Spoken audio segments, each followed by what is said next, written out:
अस्सलाम वालेकुम दोस्तों। आज के ताज़ा करेंसी रेट के साथ मैं हूं अब्दुल गफ़ार। आपसे रिक्वेस्ट करूंगा, अगर आप हमारे चैनल पे नए हो तो सबसे पहले हमारे चैनल को सब्सक्राइब कर दें और बेल आइकॉन को भी दबा दें, जिससे ताज़ा अपडेट आपको बर वक्त मिल सके। अगर वीडियो पसंद आए तो वीडियो को लाइक भी कर दिया करें। अब चलते हैं आज के ताज़ा तरीन करेंसी रेट की तरफ।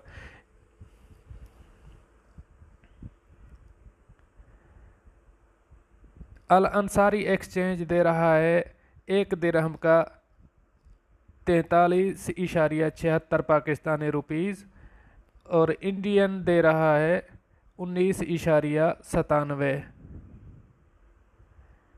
अल फरदान एक्सचेंज एक दिरहम का दे रहा है 43.69 पाकिस्तानी रुपीज़।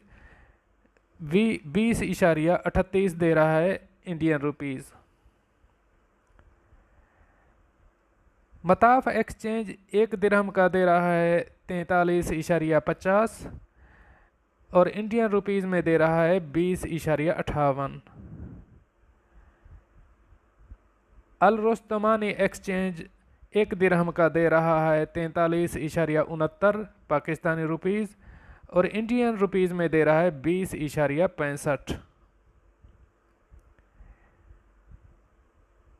AE एक्सचेंज दे रहा है, अरब एमिरेट एक्सचेंज दे रहा है 44.4 पाकिस्तानी रुपीज़ और इंडियन रुपीज़ में दे रहा है 20.60।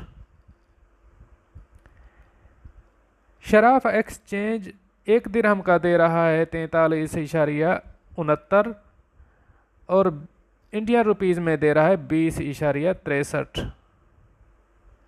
वेस्टर्न यूनियन, ये आज का हमारा आखिरी बैंक है, ये दे रहा है एक दिरहम का 43.35 पाकिस्तानी रुपीज़ और इंडियन में दे रहा है 20.39। दोस्तों, ये थे आज के करेंसी रेट। मिलते हैं अगली अपडेट के लिए, तब तक मुझे दीजिए इजाज़त। अल्लाह हाफिज़ नासिर।